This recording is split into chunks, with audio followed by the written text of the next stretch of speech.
You found your way to Bellewood, a quiet village where the lanterns never dim, where the air smells of wood smoke and wild thyme, and the night hums with gentle, steady life. Here, the roads are slow, the firelight is warm, and even the deepest troubles begin to loosen their hold. Bellewood has a way of working things out, a way of softening the edges you didn't know had grown sharp. Come in. The hearth is waiting. Let the stillness find you now.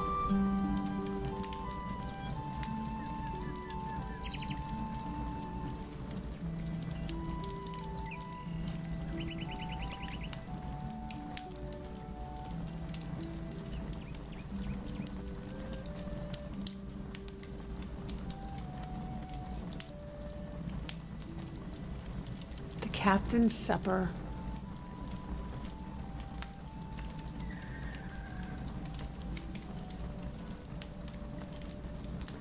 The bench creaks faintly as you settle, boots planted firm on the tavern's rush mats.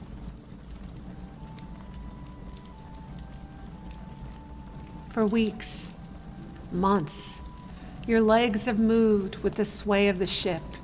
Even now, you can feel it faintly, a phantom rolling in your bones. But here, the air is warm, still, rich with the smell of roasting meat and fresh bread.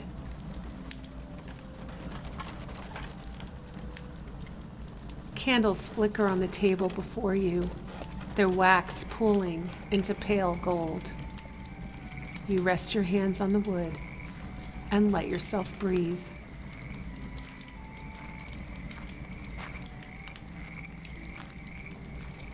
The innkeeper herself brings the tray, setting it gently on the table with a nod. Roast goose tonight, she says, and bread fresh from the hearth oven. You'll need your strength, Captain. She sets down a pewter plate bearing slices of goose, the skin crisped golden brown, juices pooling on the rim. A bowl of stewed apples, their sweetness laced with cinnamon and nutmeg. A small round loaf of brown bread, still warm, the crust crackling faintly as she cuts it. And a crock of butter, pale and soft from the tavern's heat. Beside these, she places a mug of cider, the steam curling upward in gentle waves. Eat, she says softly. It's a long road back from the sea.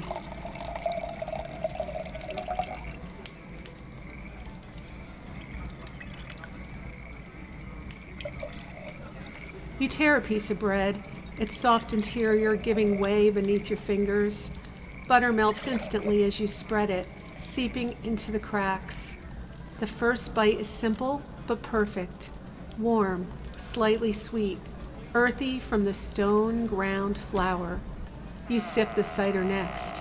Apples and cloves bloom on your tongue, the heat sliding down your throat in a slow wave.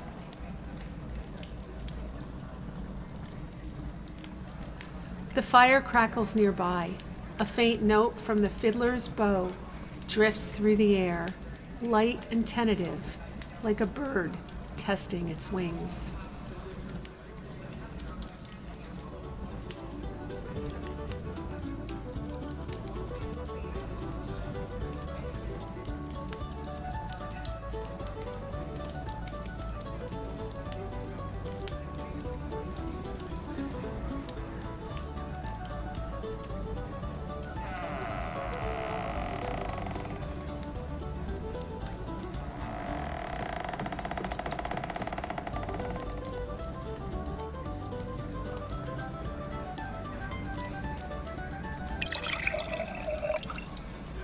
You take a slice of goose with your knife. The skin shatters delicately beneath its edge, and the meat beneath is tender, almost buttery. As you chew, Your mind flickers backward to salt pork eaten on deck under a driving rain, to hardtack biscuits cracked with the butt of a knife, to bitter tea that never seemed to warm your hands. And now, this. A table steady beneath your elbows, a plate full of warmth and care. You let out a breath you didn't realize you were holding.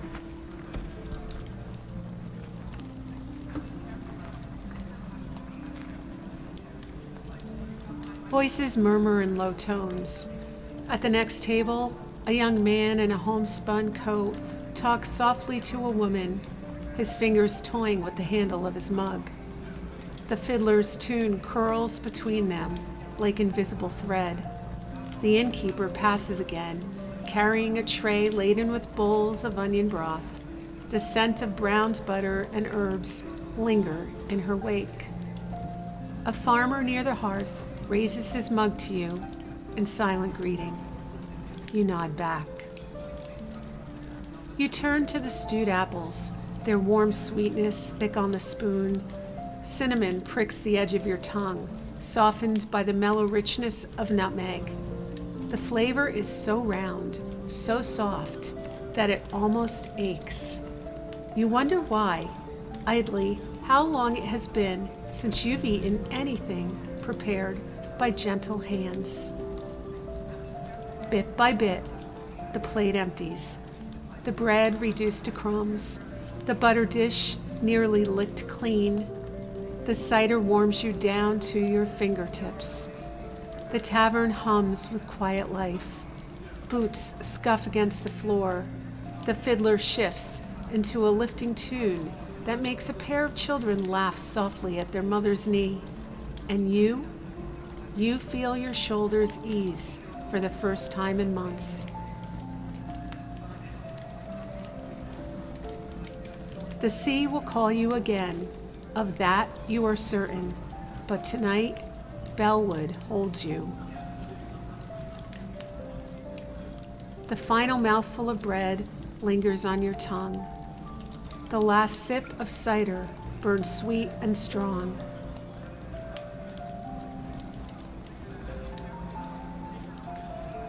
For a long moment, you simply sit, watching the flames in the hearth. You feel as though you are not just a man returning from the sea, but part of the room itself, woven into its beams, its stone, its quiet memory of all who have passed through. You are home.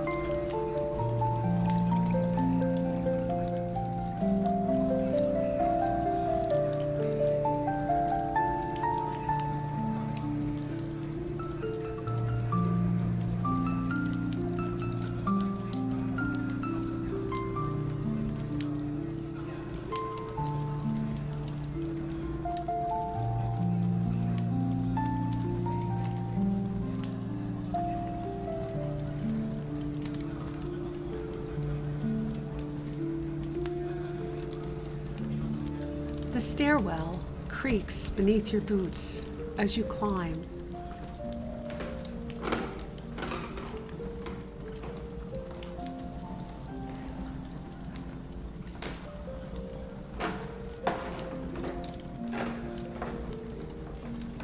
The sound muted by the thick wool of your socks.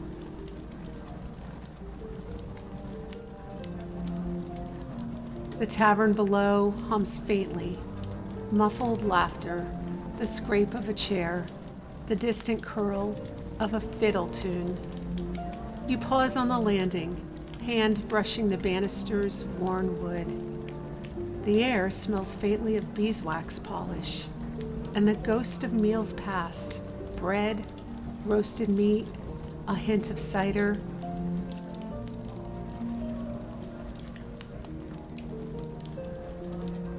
The innkeeper had handed you a key with a faint smile. "Second door on the left," she said. "It's a quiet room. You'll sleep well there, Captain."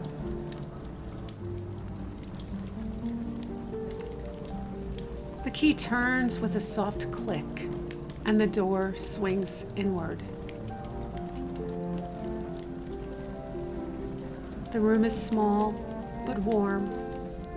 A single bed with a patchwork quilt folded neatly at the foot. A wash basin. A narrow window, shutters drawn, letting in only a thread of moonlight.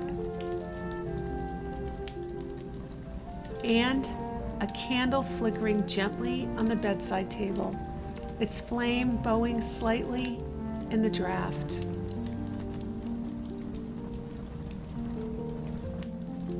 You set your pack on the floor, boots beside it. For a moment, you stand still, staring at the bed, as if it might vanish if you move too quickly. You sit on the edge of the mattress and pull off your gloves. Your hands are rough and calloused, skin cracked from salt air, fingers still faintly smelling of tar and rope. Your body sways ever so slightly, as though it still expects the deck to shift beneath you. It's strange, this stillness. Comforting, but also foreign. You think of the tavern below, the warmth of the fire, the cider's soft sweetness, the quiet murmur of voices, so many lives, each carrying their own weight, their own joy. You'd spoken of your voyages, told tales of storms and far-off ports, watched as friends' faces flickered with curiosity and relief. But there are parts you did not speak aloud. The endless gray of a winter sea. The loneliness that gnaws when the stars are swallowed by clouds. The moments when you feared you might not return at all.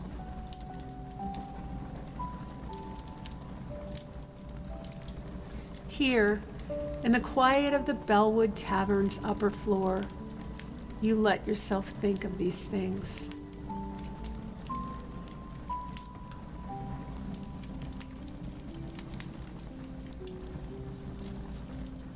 You stand and you pour water from the pitcher into the bowl. Steam rises faintly, curling into the candlelight. As you splash your face, the water feels almost shockingly soft. Not briny, not freezing, just clean. You rub a towel over your face and stare into the polished tin mirror propped against the wall. The man staring back looks older somehow, though the journey wasn't so long. Or perhaps it was. Perhaps every voyage leaves a little of itself etched in the lines at the corners of your eyes.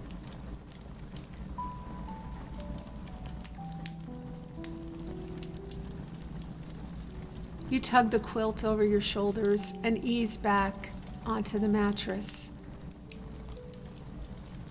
The fabric smells faintly of lavender. The candle's light paints golden shapes on the ceiling,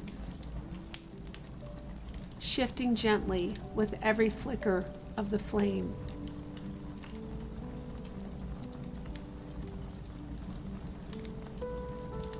From below, you hear the faintest strains of music, the fiddler's bow drawing out a slow, tender tune. Boots creak across the floorboards.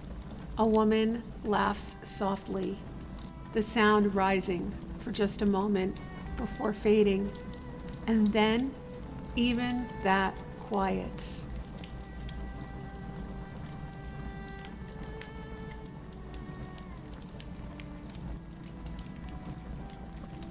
You close your eyes, but your mind does not still. It drifts back to the ship's deck, slick with rain, to the cry of gulls circling high above gray waves.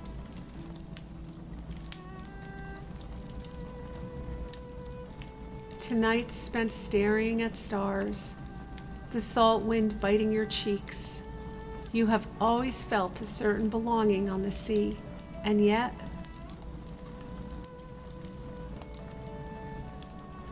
There is something here too, something grounding. Perhaps belonging is not a place at all, but a series of small kindnesses. A mug of cider pressed into your hands, a bench near a fire, a quilt that smells of lavender on a quiet winter night.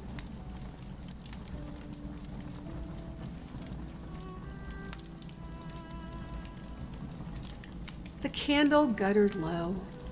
The sounds below have gone still.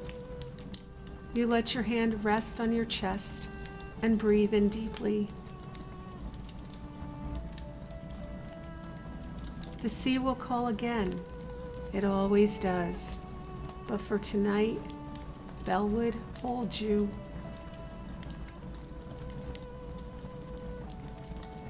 The tavern seems to hum faintly in the bones of the walls,